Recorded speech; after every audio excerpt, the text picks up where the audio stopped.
Bonjour et bienvenue sur le plateau de Mobility TV pour une émission consacrée aujourd'hui à la mobilité urbaine aérienne, son envol, son développement. On parle de taxi volant pour faire simple et pour rêver également. On va en parler avec nos deux invités en plateau. On va parler beaucoup de ce qui se passe du côté de l'aérodrome de Pontoise, une expérimentation sur cette mobilité urbaine aérienne dans l'optique des Jeux de Paris 2024. Et au cœur du dispositif, il y a la RATP, représenté ici par Pierre Bécard. Bonjour, vous êtes le responsable de la mobilité aérienne à la RATP. Il n'y a pas que du métro à la RATP, on va le voir évidemment avec vous.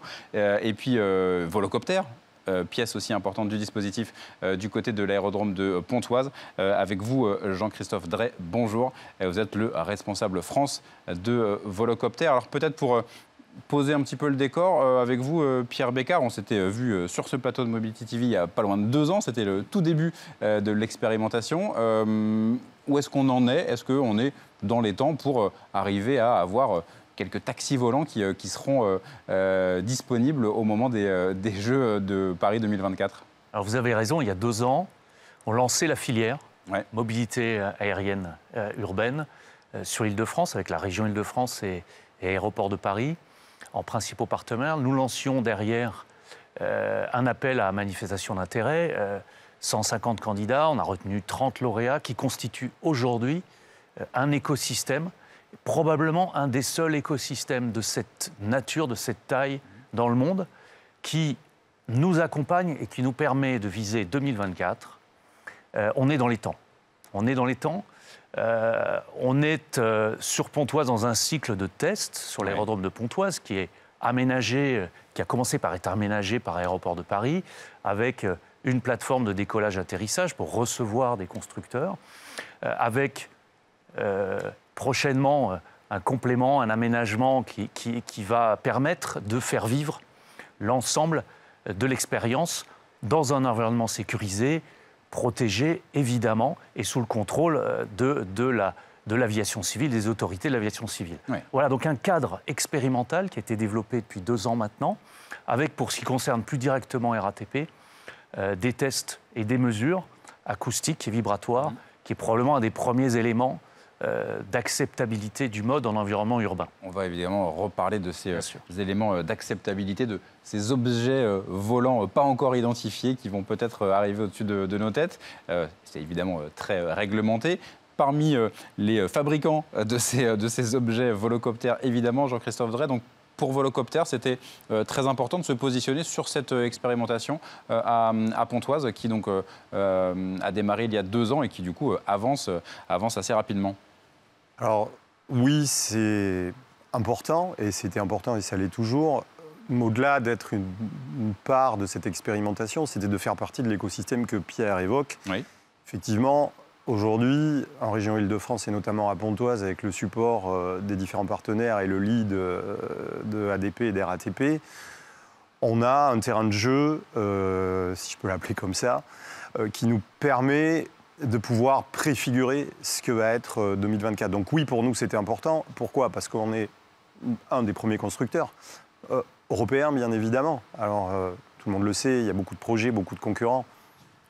Potentiellement parce qu'il y a un marché, tant mieux. C'est ça. Nous, aujourd'hui, pour répondre à la question aussi que vous avez posée à Pierre, oui, on est prêt pour 2024.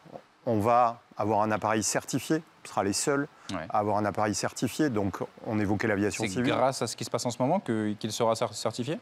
Oui, parce que s'il y a une partie de certification qui est très formelle, et il y a tout le retour d'expérience qu'on peut obtenir à travers ces tests, capitaliser. Récemment, on a fait des tests avec d'autres mobiles aériens de déconfliction, c'est-à-dire comment on fait pour manager un trafic aérien de cette nature. Voilà, donc oui, c'est extrêmement important et c'est un élément clé pour nous. Et la France et Paris sera le premier endroit où on va lancer commercialement notre service. Et pour la RATP, quelle est la place concrète dans le dispositif? Qu'est-ce que vous allez apporter à terme? Ce sera, si on se projette dans 10 ans, c'est ce que disait notamment la patronne de la RATP, on peut l'imaginer, rêvons sur le pass Navigo entre Roissy et la Défense, par exemple. Ça peut s'imaginer comme ça, comme une option? C'est évidemment le schéma qu'on imagine. Vous savez que le groupe RATP est aujourd'hui opérateur de 8 modes de transport en direct et participe au développement de nouvelles formes de mobilité en partenariat. C'est le cas du covoiturage, c'est le cas du scooter partagé, c'est le cas évidemment des mobilités autonomes et aujourd'hui de cette nouvelle forme de mobilité dont on a la conviction aujourd'hui qu'elle fera partie du mix mobilité. On ne sait pas encore, et je pense que personne ne sait, dire quelle sera la place exacte de ce mode. Pour autant, on sait qu'elle fera partie. Pourquoi? Parce qu'aujourd'hui, il y a une recherche de fluidité, il y a une recherche de multiplicité de l'offre, il y a une recherche d'individualisation et de personnalisation qui fait qu'on se doit de développer toutes les formes de mobilité partagées, c'est notre enjeu, partagées, de façon à faire abandonner progressivement l'usage du véhicule personnel et individuel. Est-ce qu'on peut imaginer, côté volocoptère, c'est une offre aussi justement de trajet d'un point A à un point B avec... alors, je ne vais pas vous demander les tarifs, c'est encore bien trop tôt, mais ce qui a été évoqué, c'est quasiment équivalent à ce qu'on peut payer en taxi ou un tout petit peu plus pour faire aéroport, centre-ville dans une grande ville, et en l'occurrence Paris. C'est ce type d'offre aussi sur lesquelles vous vous positionnez en France et même ailleurs d'ailleurs? Oui, alors effectivement, le discours aujourd'hui, c'est de dire dans un certain nombre d'années, on s'approchera du prix d'un taxi premium. Il faut reprendre un peu de perspective. Quand l'aviation a démarré, quand l'automobile a démarré, les coûts étaient effectivement totalement différents de ce qu'on peut trouver aujourd'hui entre un voyage en avion en 1950 et un voyage avec EasyJet ou Ryanair aujourd'hui pour 20 ou 30 euros. Je crois qu'au-delà du prix, c'est effectivement ensemble mettre en œuvre ces premières lignes. Ouais. Alors oui, il s'agit de lignes entre un point A et un point B.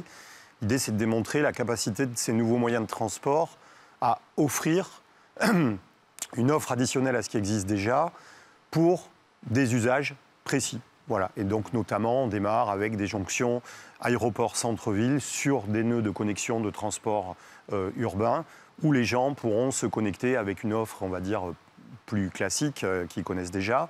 Mais l'objectif, c'est vraiment d'offrir cette capacité-là et d'aller d'un point A à un point B avec un coût qui soit acceptable à terme.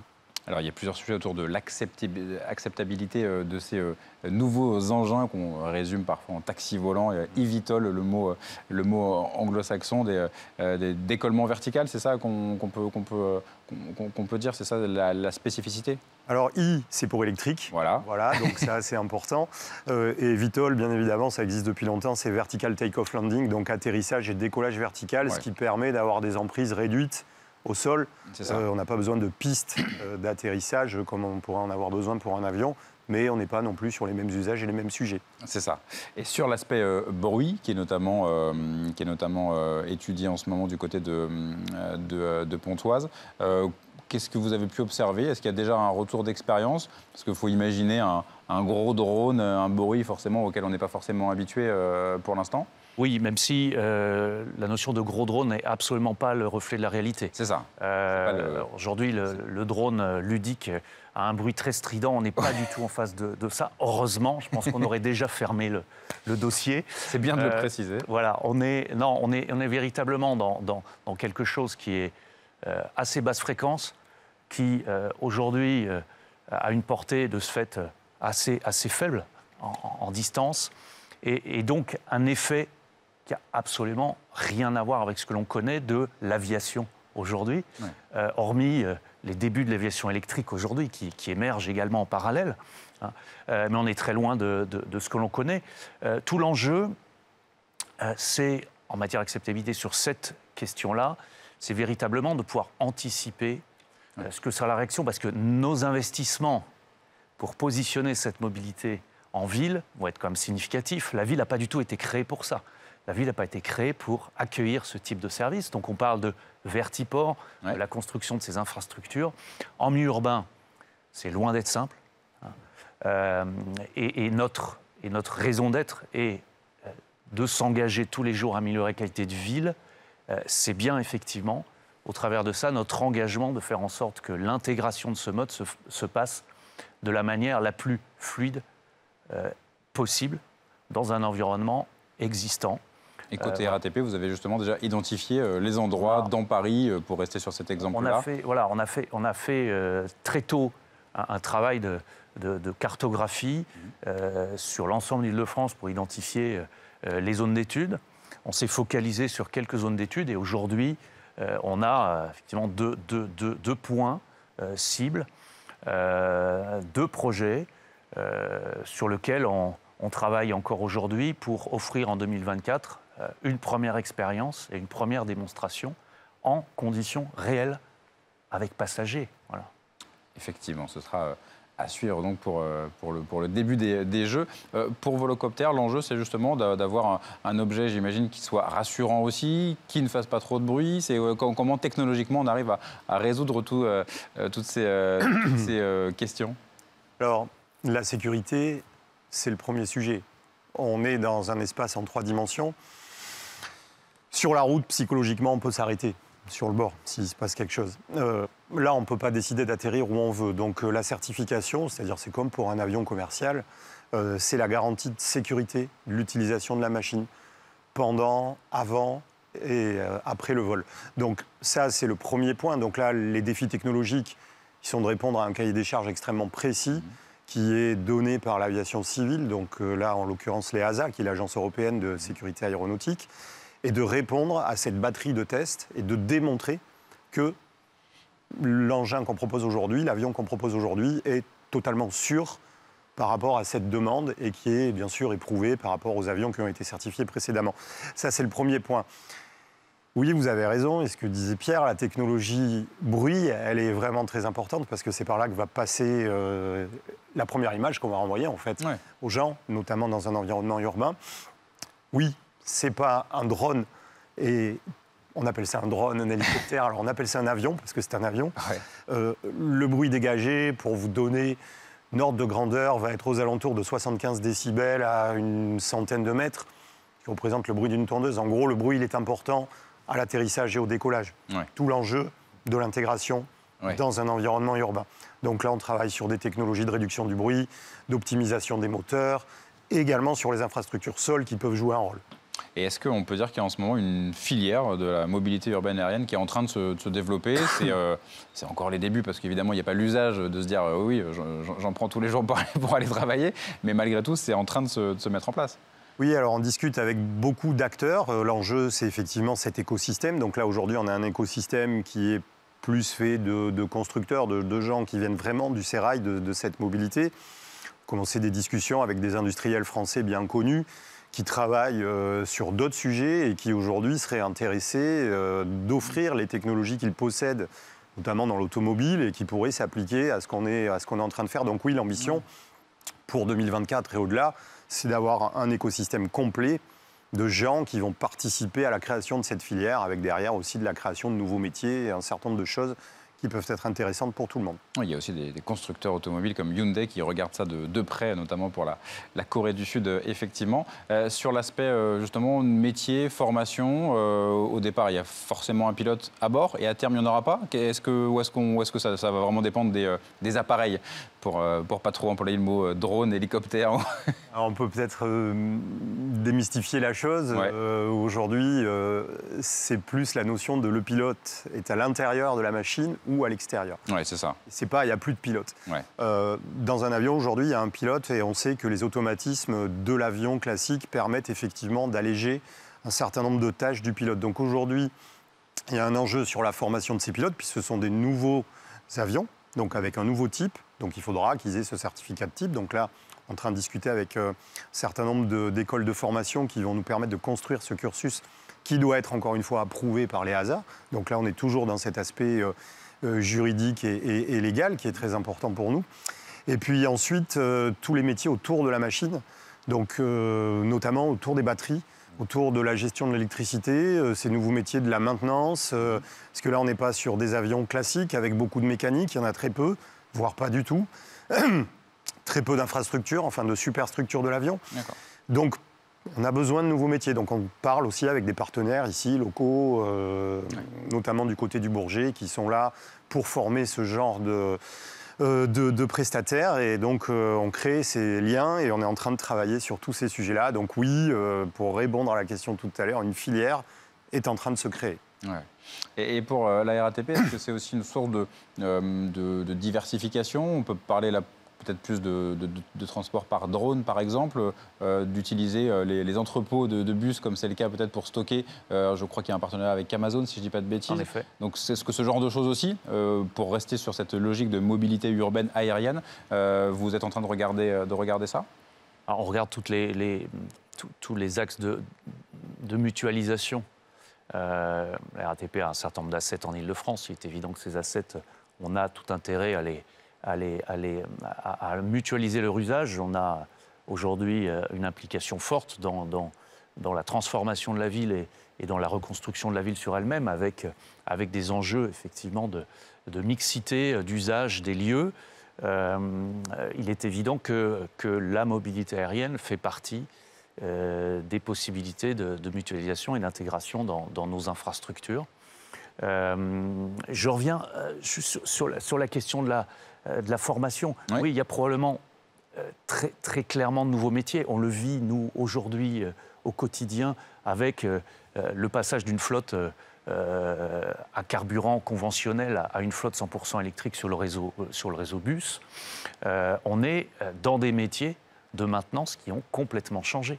Voilà, avec des compétences nouvelles à développer et une expertise, une expérience que l'on développe aujourd'hui. Donc oui, on va s'intéresser à l'intégration urbaine, à l'immobilier, on va s'intéresser aux opérations, évidemment, c'est quand même notre cœur de métier, et on va s'intéresser, évidemment, à faire vivre ces lieux pour développer leur usage mixte.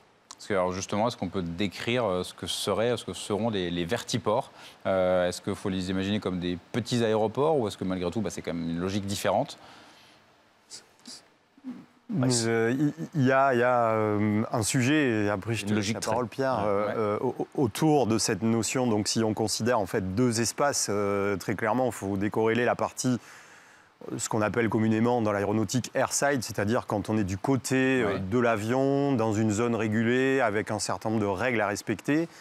Et après, il y a la partie, entre guillemets, publique, vie, où là, on va accueillir les gens et où justement, la RATP et ADP ont toutes leurs dimensions dans ce sujet-là. Donc nous, on travaille plutôt airside avec la machine, avec les métiers. Si on veut faire l'image par rapport aux avions, en tout cas, là où effectivement le public n'a pas accès. Et puis côté accueil, justement, effectivement, ça c'est encore un peu dans les cartons où ça commence à devenir assez concret. On est clairement entre deux mondes. On est entre le monde de l'aérien et le monde du transport urbain traditionnel. Donc on a à faire converger ces deux mondes.